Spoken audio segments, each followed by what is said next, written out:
채소는 많이 먹어도 상관없습니다. 채소는 자기 손에 이만큼 정도를 하루에 드시는 양이 괜찮거든요. 그런데 무조건 드신다고 좋은 게 아니에요. 과일을 드시겠다 하면은 블랙베리나 블루베리 같은 거 탄수화물로 단독 식사를 하시면 혈당이 급격하게 높아질 수 있습니다. 탄수화물을 줄이는 대신에는 단백질과 좋은 지방으로 포만감을 높이는 게 필요합니다. 당뇨 환자의 경우에는 이런 거를 드시면 좋겠거든요. 당뇨에서 제일 중요한 건 식사일까요?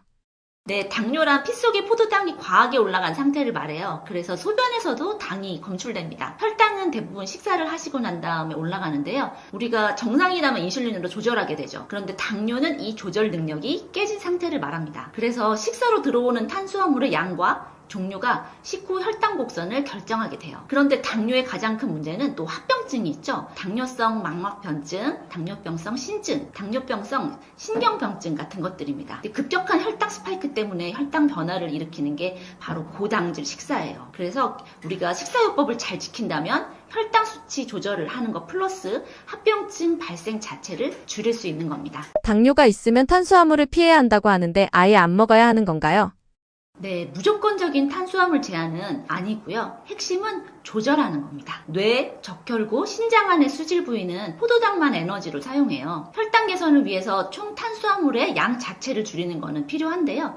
지나친 탄수화물 섭취 제한은 필수 영양소가 결핍되고 또 저혈당, 케톤산증 위험을 초래해요. 그래서 기능도 떨어지고 집중력도 떨어지고 피로를 느끼게 되죠. 특히 SGLT2 억제제라고 해서 포시가, 자디앙이라는 약들이 있는데요. 요거 복용하시는 분들, 또 영양 불량 위험이 높은 분들, 고령자, 임산부, 수유부 이런 분들한테는 더 탄수화물 제한을 권장하지 않습니다. 정제 탄수화물이라고 부르는 흰쌀, 설탕, 빵 이런 건 줄이시고요. 복합 탄수화물로 현미, 귀리, 콩 이런 것들을 선택하시면 좋을 것 같습니다. 의외로 당뇨에 안 좋은 음식들이 있다는데 어떤 건가요?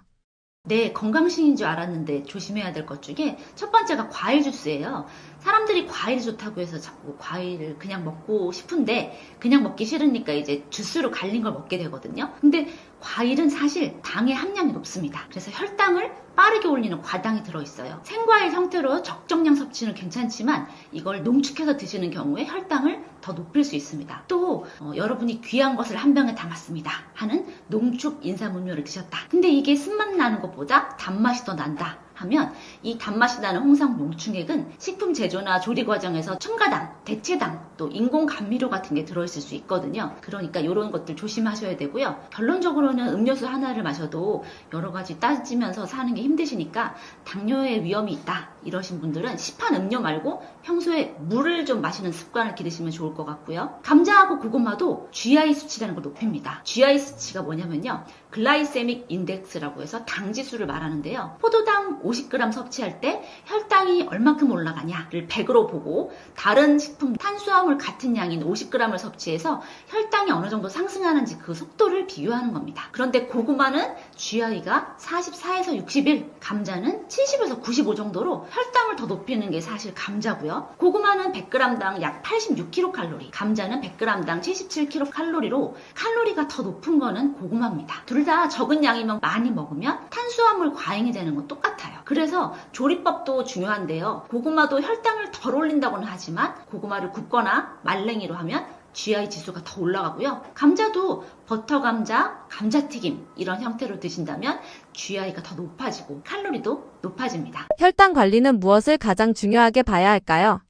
네, 탄수화물로 단독 식사를 하시면 혈당이 급격하게 높아질 수 있습니다. 이 상승을 완화하려면 식사의 구성을 달리하는 게 필요합니다. 탄수화물로 드신다면 식이섬유가 풍부한 통곡류, 콩류, 채소 섭취로 양질의 탄수화물을 섭취하시고 또 나쁜 탄수화물로 알려진 정제 탄수화물, 흰쌀, 밀가루, 설탕, 라면 등이 되겠는데요. 이런 것들은 피하거나 줄이시는 게 좋겠죠. 탄수화물을 줄이는 대신에는 단백질과 좋은 지방으로 포만감을 높이는 게 필요합니다. 좋은 단백질이라면 계란, 생선, 두부, 견과류 등이 있겠고요. 식사의 순서도 중요합니다. 채소 먼저 드시고 단백질, 탄수화물 순으로 드시면 좋은데요. 채소에 든 식이섬유는 탄수화물의 흡수 속도를 줄입니다. 또 단백질과 지방은 위 흡수 속도를 늦추기 때문에 좋고요. 식사 시간은 오래 씹어서 최소 15에서 20분은 드셔야 되고 또 너무 빠르게 먹으면 혈당이 급격하게 올라가니까 여러 번 씹고 천천히 드십시오. 근육 수축은 인슐린과 독립적으로 포도당의 흡수를 증가시켜요. 이게 무슨 말이냐면 식후에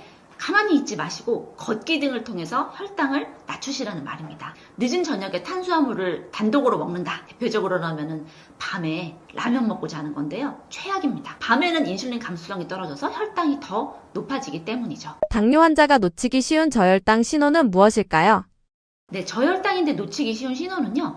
갑작스럽게 피곤하고 집중력이 저하, 또 졸리고 배고픔 등을 느끼는 건데요. 여기서 조금 더 진행되면 식은땀이 나고 불안감, 손떨림, 그리고 의식 혼미까지 갑니다. 인슐린이나 경구혈당 강화제를 용량이 너무 높거나 아니면 식사를 걸렀다, 식사량이 줄었다, 아니면 과다하게 운동을 했다, 과음을 했을 경우에 저혈당의 원인이 됩니다. 자, 이럴 때는요. 설탕이나 꿀 한 숟가락이라고 하는데 꿀 한 숟가락이라고 하면은 밥 숟가락으로 한 숟가락 정도 말씀드리는 거고요. 설탕 한 숟가락보다 꿀 한 숟가락의 밀도가 더 높아요. 그리고 요구르트 작은 거 한 병 정도, 아니면 주스나 탄산음료를 200ml 정도, 그 다음에 사탕 3, 4개 이런 거가 급격하게 혈당을 올릴 수 있거든요. 이런 단순당을 준비해 주시면 좋습니다. 가지고 다니시기에는 사탕이 좋아요. 그래서 당뇨 환자시라면 혹시 모를 저혈당에 대비해서 사탕을 몇 개씩 갖고 다니시는 게 좋습니다. 당뇨가 있는 분들에게 추천하시는 식사법이나 음식에는 어떤 것들이 있을까요? 당뇨 환자라면은 탄수화물은 그냥 단순 탄수화물 말고 식이섬유가 풍부한 것들이 좋아요. 통곡류, 콩류, 채소 위주고요. 또 흰쌀, 밀가루, 설탕, 라면 이런 것들은 피하거나 줄이셔야겠죠. 또 불포화 지방산이 풍부한 식품으로 대체하면 혈당도 개선하고 심혈관 질환 위험도 감소하게 되는데요. 연어, 고등어, 꽁치, 참치, 멸치, 정어리 등 등푸른 생선을 드신다면 오메가3 등 다중 불포화 지방산이 많이 들어있어요. 그리고 아보카도 같은 과일, 또 김, 미역 등 해조류를 드시면 좋습니다. 간식으로는 호두 등 견과류를 추천합니다. 특정 미량 영양소하고 그 보충제의 효과를 맞추기보다는요. 통곡류, 콩류, 채소 이런 거랑 생과일 등 다양한 식품을 통해서 비타민하고 미네랄을 보충하시기를 말씀드립니다. 그런데 메트포민이라는 약이 있어요. 당뇨 환자들이 제일 많이 처방받는 건데요. 제품명으로는 다이아백스나 메트포민 서방정이라는 이름으로 나옵니다.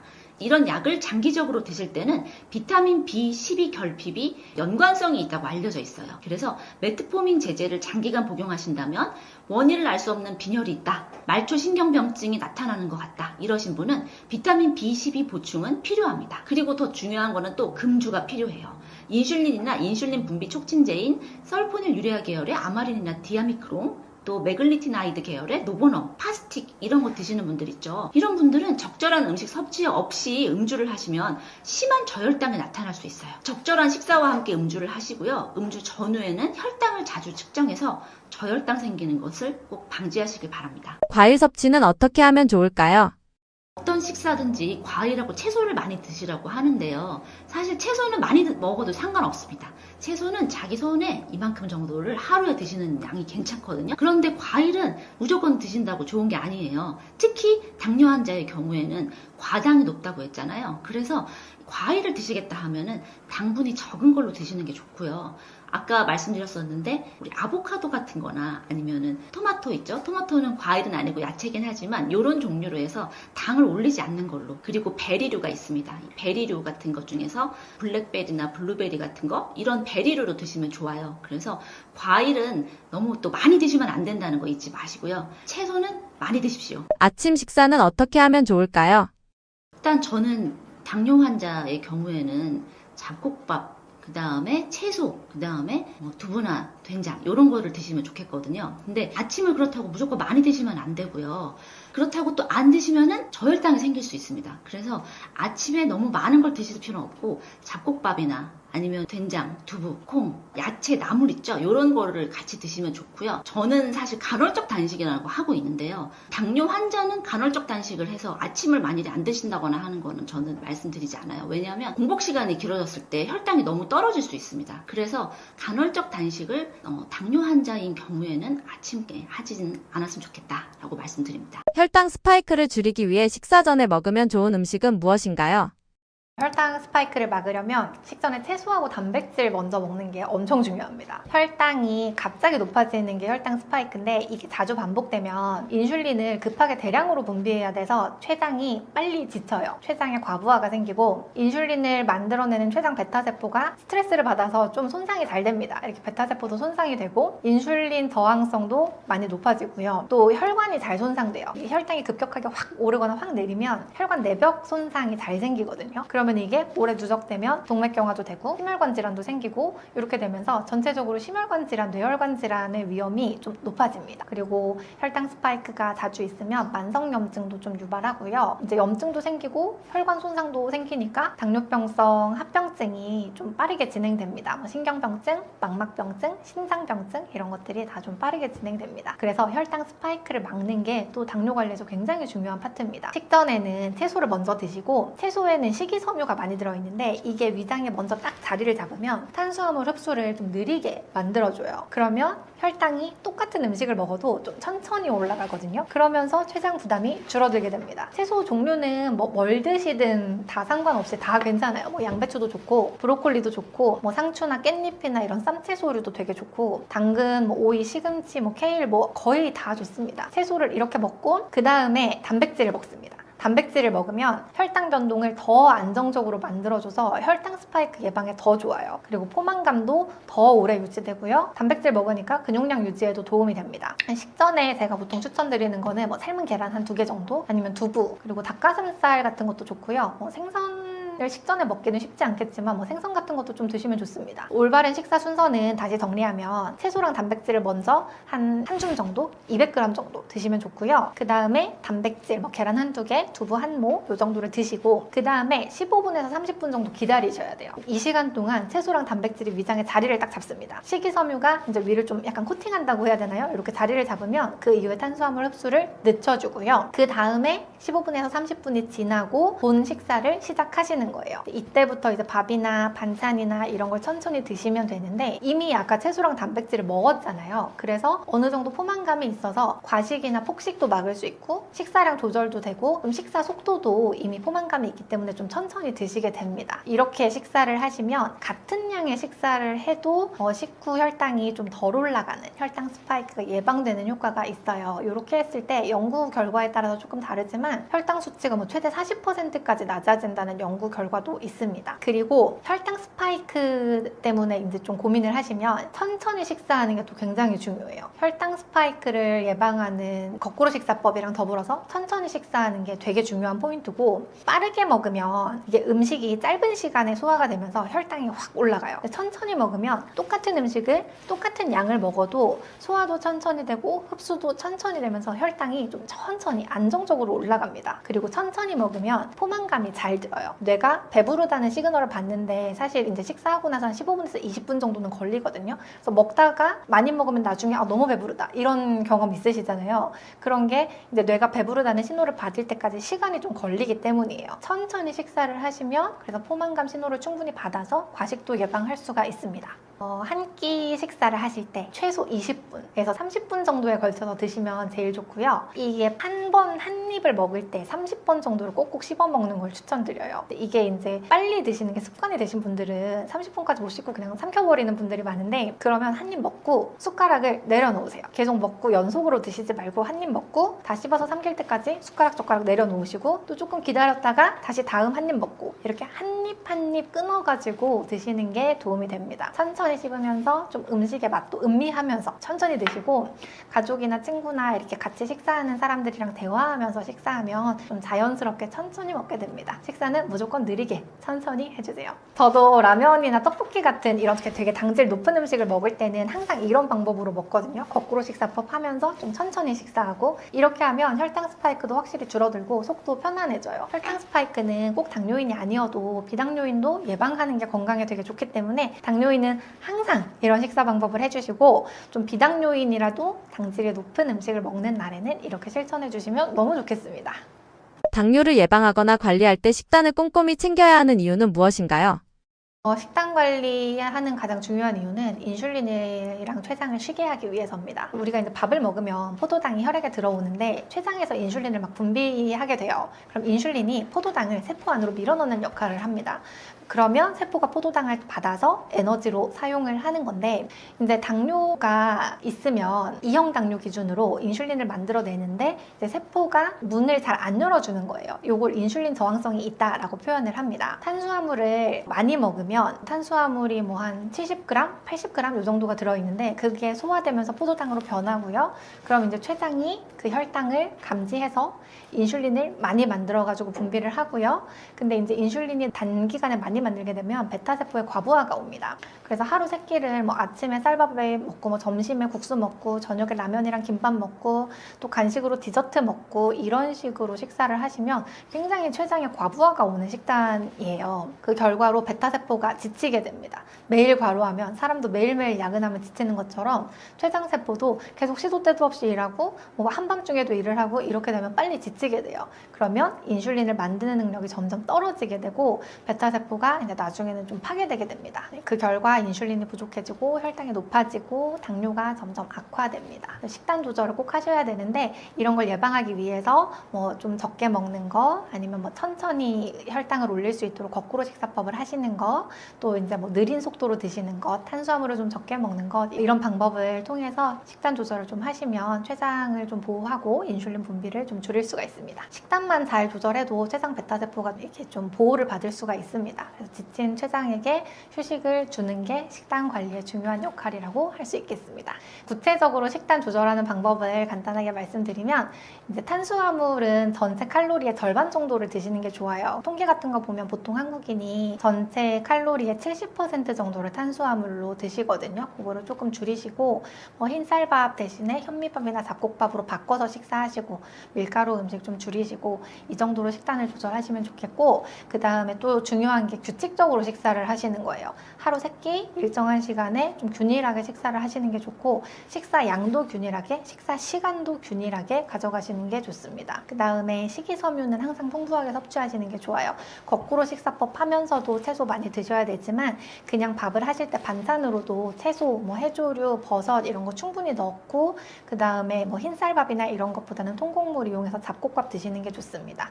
이런 식으로 식사를 해서 혈당을 천천히 올리고 포만감을 유지하고 규칙적인 생활을 해서 좀 췌장의 베타세포를 보호하는 역할을 하셔야 됩니다.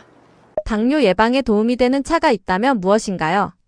혈당 관리에 도움이 된다고 알려져 있는 차를 몇 가지 소개해드리자면 뽕잎차가 좋습니다. 뽕잎차는 그 안에 포함된 성분이 탄수화물을 당으로 분해되는 걸 좀 늦춰준다는 연구 결과가 있어요. 그래서 식후 혈당 상승이 좀 고민이다, 식후 스파이크가 심하다고 생각하시는 분들에게 좀 추천드립니다. 뭐 따뜻하게 뽕잎을 우려가지고 하루에 한두 잔 정도 드시면 적당할 것 같습니다. 그리고 여주차도 추천을 드리는데 여주는 좀 쓴맛이 많이 나요. 그래서 차로 드시면 좋고, 여주차에는 인슐린과 유사한 작용을 하는 물질이 들어있어서 췌장 기능에도 좀 도움이 되고, 근데 다만 여주는 성질이 좀 차서 몸이 찬 분들은 피하시는 게 좋습니다. 또 몸에 열이 많으신 분들은 오히려 여주차 드시면 좋고요. 소화기가 약한 분들도 여주차는 조금 안 드시는 게 좋습니다. 하루 한 잔 정도 드시면 적당할 것 같습니다. 그리고 환기차도 굉장히 좋은데, 환기차는 췌장 기능에 도움이 되는 차예요. 췌장 베타세포를 보호하고 인슐린 분비를 촉진한다는 연구 결과들이 있고요. 한국인이 서구의 당뇨인들에 비해서 췌장이 좀 약하고 인슐린 분비도 부족한 경우가 많은데, 이런 경우에 특히 환기차가 도움이 됩니다. 또 환기가 당 건강 개선에도 효과가 있다는 연구 결과도 있고, 전체적으로 면역력을 강화하는 되게 좋은 약재거든요. 그래서 허약한 체질, 뭐 항상 만성적으로 피곤한 분들, 이런 분들이 환기차 드시면 굉장히 좋습니다. 물 한 1리터에다가 환기 10g 넣고 30분 이상 달여서 하루에 한두 잔씩 따뜻하게 뭐 미지근하게 이렇게 드시면 좋고, 환기차는 체질과 무관하게 누구든지 드실 수 있습니다. 계피도 혈당 조절에 좋은데, 계피는 인슐린 민감성을 좀 높여준다고 합니다. 그리고 혈당을 낮추는 효과도 있고요. 성질이 따뜻해서 몸을 따뜻하게 하기 때문에 몸에 열이 많은 분들에게는 좀 안 좋고, 몸이 좀 차고 항상 추위 많이 타고 이런 분들은 계피차를 하루에 한 잔 정도씩 따뜻하게 마셔주시면 좋습니다. 그런데 이런 차들은 약은 아니고 보조수단입니다. 차 마신다고 뭐 당뇨가 예방되고 차 마신다고 해가지고 당뇨가 낫고 이러는 건 아니에요. 식단 조절하고 뭐 운동 운동하고 약 먹고 이렇게 하는 게 기본이고요. 차는 거기다가 그냥 플러스 알파 정도로 생각해 주시면 되겠습니다. 건강식이라고 알려진 음식 중에서 당뇨에 좋지 않은 음식은 무엇인가요? 건강식이라고 알려진 음식 중에서 당뇨에 좋지 않은 음식은 저는 첫 번째가 과일 주스인 것 같아요. 과일 주스가 이게 좀 건강에 좋다고 생각하시는 분들이 많은데 생과일이랑 과일 주스는 좀 달라요. 생과일은 식이섬유가 함께 있어가지고 똑같이 당이 들어있어도 혈당이 비교적 천천히 오르는데 과일 주스는 식이섬유가 다 빠지고 당만 농축돼가지고 액체로 만든 거라서 사실 좀 엄밀히 말하면 그냥 설탕물하고 크게 다르지 않다고 생각합니다. 그래서 오렌지를 뭐 하나 먹는 거랑 오렌지 주스를 그걸 짜가지고 먹는 거는 혈당이 오르는 속도가 많이 달라요. 특히 시중에 과일 주스 그냥 이렇게 뭐 슈퍼에서 파는 거 이런 거 아예 안 드셨으면 좋겠습니다. 네, 설탕물이랑 비슷한 속도로 혈당을 올리기 때문에 그래서 네, 과일 주스는 가능하면 안 드시는 게 좋겠고 집에서 직접 만들거나 짠 과일 주스도 똑같습니다. 그냥 아예 과일 주스를 안 드시는 게 좋습니다. 과일 주스보다는 생과일을 소량 드시는 게 좋고요. 과일도 당이 있기 때문에 너무 많이 드시면 혈당을 올리거든요. 이제 당뇨가 심하지 않은 분 기준으로 한 번에 사과 반쪽이나 뭐 귤 한 개 정도 이 정도만 드시는 거를 추천드립니다. 그리고 그 다음으로는 말린 과일 건강식이라고 생각하시는 분들이 많은데 이게 또 당에 굉장히 안 좋아요. 말린 과일은 과일 이만한 거 말려가지고 만들면 요만해지잖아요. 그래서 이만큼에 들어있는 당이 요만큼에 농축되어 있기 때문에 몇 개만 먹어도 당이 되게 많이 먹게 돼요. 그래서 생과일보다 한 4배, 3배 정도는 당분이 더 높다고 알려져 있습니다. 예를 들면 건포도를 이렇게 한 줌 먹으면 사실 포도 한 송이 분량이거든요. 근데 당분이 훨씬 더 농축되어 있기 때문에 이걸 먹으면 혈당이 굉장히 빠르게 올라요. 뭐 건포도, 꽃감, 뭐 대추도 그렇고요. 뭐 말린 망고, 말린 바나나 이런 것들 전부 다 안 드셔야 됩니다. 세 번째로는 견과류. 견과류는 건강에 좋기는 한데 이 견과류는 장점이 많아요. 뭐 불포화 지방산도 많이 들어있고 식이섬유도 들어있고 먹으면 포만감도 주고 혈당을 천천히 올리기 때문에 견과류는 일반적으로 건강에 좋은데 단점이 열량이 너무 높아요. 지방이 많아서 열량이 높기 때문에 이게 과체중인 경우에는 견과류를 드시면 안 됩니다. 마른 당뇨거나 좀 정상 체중이시면은 견과류 드셔도 괜찮은데 좀 비만 당뇨이신 경우, 과체중인 경우에는 견과류도 드시면 안 되겠습니다. 하루에 한 줌 정도, 이 정도 드시는 게 좋고요. 맛있다고 계속 많이 먹으면 살찝니다. 네 번째로는 과일입니다. 과일을 건강식품이라고 생각해서 일부러 많이 챙겨 드시는 분들이 있는데 당뇨인이면 과일의 종류나 양을 조금 조절하시는 게 좋아요. 피하셔야 되는 과일은 대체로 좀 당도가 높고 딱 먹어도 맛이 달고 부드러운 과일 이런 것들을 피하시는 게 좋은데 포도 같은 게 대표적으로 당이 굉장히 많이 들어있는 과일이고 바나나도 탄수화물이 높습니다. 특히 잘 익은 바나나는 굉장히 위험하고요. 그다음에 멜론이나 망고, 파인애플, 복숭아 이런 과일들이 부드러우면서 흡수가 잘 되고 당도도 높은 과일들이기 때문에 이런 과일들은 안 드시거나 드시더라도 아주 소량만 드시는 게 좋습니다. 그래도 그나마 드셔도 괜찮은 과일은 좀 당도가 낮은 과일들인데 토마토나 블루베리, 딸기 이 정도가 좋습니다. 토마토나 블루베리는 당도도 낮고 비타민도 많고 항산화 성분도 풍부하기 때문에 토마토는 안심하고 많이 드셔도 괜찮고 블루베리는 한 주먹 정도까지는 괜찮고요. 딸기 같은 건 하루에 한 3알 정도까지는 괜찮은 것 같습니다. 그리고 또 안 좋은 음식이 시리얼이나 그래놀라 같은 음식인데 이 그래놀라나 시리얼은 완전히 탄수화물 덩어리거든요. 그리고 설탕도 들어있고 정제 곡물을 많이 사용해서 만든 거기 때문에 되게 당을 많이 높이는 탄수화물이 많은 음식인데 그 아침 식사로 그래놀라 먹으면 건강하다 이렇게 생각하시는 분들이 꽤 많은 것 같아요. 아침에는 뭐 시리얼 대신에 두유나 아니면 계란이나 이런 걸 드시면 훨씬 좋겠습니다. 한국인의 가정식으로 당뇨를 예방하려면 어떤 방법이 필요할까요? 한식은 굉장히 건강한 식단이에요. 그래서 저희 한의원에 오시는 분들한테도 일반적으로 집밥, 그냥 일반적인 한식 식사를 권장하고 있어요. 밥이랑 국이랑 또 반찬이 여러 가지 들어있으면 굉장히 균형 잡힌 식단이기 때문에 한식 식단은 당뇨인에게도 굉장히 훌륭한 영양 구성을 갖춘 식단입니다. 일단 반찬이 다양해서 뭐 채소도 많고요. 나물, 김치, 뭐 해조류, 버섯 이런 걸로 충분하게 식이섬유를 채울 수 있고 김치나 된장 같은 발효식품도 많이 있고 그 다음에 뭐 탄수화물 탄수화물인 밥도 있고 국도 있고 뭐 단백질 반찬, 채소 반찬 이런 게 조화롭게 구성되어 있는 좋은 식단인데요. 그래서 전통적인 한식이 서양식보다 오히려 당뇨 예방에 훨씬 유리합니다. 그런데 조금 신경 쓰시면 좋은 거는 탄수화물 양은 좀 조절하시는 게 좋아요. 한국인이 보통 통계적으로 봤을 때 전체 칼로리의 70%까지 탄수화물로 먹는 경우가 대부분이라고 합니다. 그런데 저희가 권장하는 수치는 전체 칼로리에서 절반 정도를 탄수화물에서 얻는 걸 권장드리고 있거든요. 권장 수치보다 너무 탄수화물을 많이 먹는 경향이 있기 때문에 약간 밥의 양을 줄여서 드시면 좋을 것 같습니다. 그래서 만약에 밥을 한 공기 몇 끼니 드셨으면 밥을 한 3분의 2공기 정도로 이렇게 약간 줄여서 드시면 효과가 있습니다. 밥그릇을 좀 작은 걸 사용하시고 천천히 꼭꼭 씹어서 천천히 드시는 방법을 사용하시면 조금 밥을 적게 드셔도 크게 힘들지 않으실 거예요. 한식 식단에서 가장 조심하셔야 되는 거는 면이랑 떡인데 뭐 국수 아니면 뭐 칼국수, 라면, 짜장면 이런 게 굉장히 탄수화물이 많이 들어있어서 혈당을 크게 올리기 때문에 안 드셔야 되고 떡볶이나 뭐 가래떡, 인절미 이런 떡 같은 것도 밥 이만큼을 뭉쳐가지고 떡으로 작게 만들기 때문에 탄수화물이 굉장히 집중되어 있는 음식이에요. 많이 안 드시는 게 좋습니다. 면 요리나 아니면 떡을 먹거나 이럴 때는 식전에 채소를 많이 드시고 식사를 하실 때도 채소를 많이 곁들여서 드시는 게 좋겠습니다. 네, 식사 순서도 중요한데요. 밥 먹고 뭐 국이랑 반찬이랑 이렇게 드시는 것보다 채소 반찬 먹고 단백질 반찬 먹고 그 다음에 밥을 드시는 방식으로 거꾸로 식사법을 실천해 주시면 도움이 됩니다. 한식 위주로 식사를 하실 때는 채소하고 단백질을 많이 늘리는 게 중요합니다. 그래서 채소 반찬, 쌈채소나 나물이나 이런 것들을 많이 넣는 게 좋고 생선구이나 뭐 두부조림이나 닭가슴살이나 이런 수육이라던가 이런 걸 많이 넣어서 단백질을 많이 드시면 굉장히 균형 잡힌 식사를 하실 수 있습니다.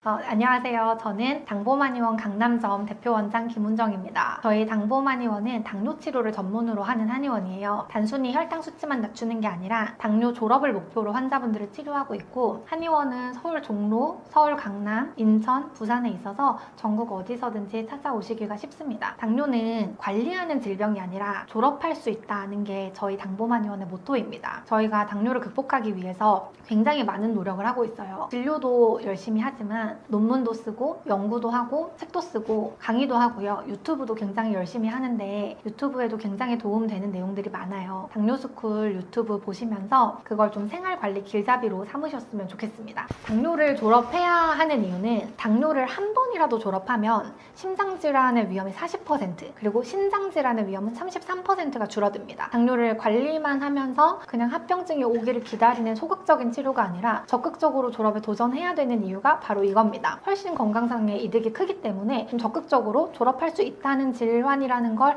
알고 졸업을 향해서 계속 노력하셨으면 좋겠어요. 그리고 한의원에서 당뇨를 졸업한 분들은 간 수치나 소화나 수면이나 변비나 피로감이나 뭔가 이런 전반적인 건강 상태가 같이 회복되는 경험을 하시게 됩니다. 혈당 수치뿐 아니라 전신을 치료하는 한의학적인 특징이 있기 때문이에요. 당뇨 졸업하는 길이 혹시 너무 막막하게 느껴지신다면 당봄 한의원으로 오세요. 졸업한 환자분들이 많이 하시는 말씀이 되게 막막했는데 당봄에서 치료하면서 좀 방향을 잡은 것 같다, 좀 감을 잡게 됐다 이런 말씀을 많이 하시거든요. 여러분들도 당 관리가 너무 막막하게 느껴지실 때 당봄 의료진들의 도움을 받으시면 저희가 든든하게 당뇨 졸업하실 수 있도록 서포트해드리겠습니다. 당뇨는 사실 혼자 이겨내기는 조금 어려운 질환인 것 같아요. 제가 환자분들한테 많이 드리는 말씀이 당뇨는 2인 삼각이다. 의사랑 환자가 함께 잘해야 졸업할 수 있다. 이런 말씀을 많이 드려요. 혼자 생활관리하면 한계가 있을 때가 있고요. 또 생활관리만 해서는 어느 선 이상 못 내려가는 경우가 많습니다. 치료에서 중요한 건 원인을 파악하고 그것에 맞는 치료하면서 적극적인 생활관리를 같이 하는 거예요. 오늘 말씀드린 내용 중에서 제가 오늘 되게 많은 내용을 말씀드렸는데 하나만 찍어가지고 따라 해보세요. 그래서 그걸 한 달간 실천해서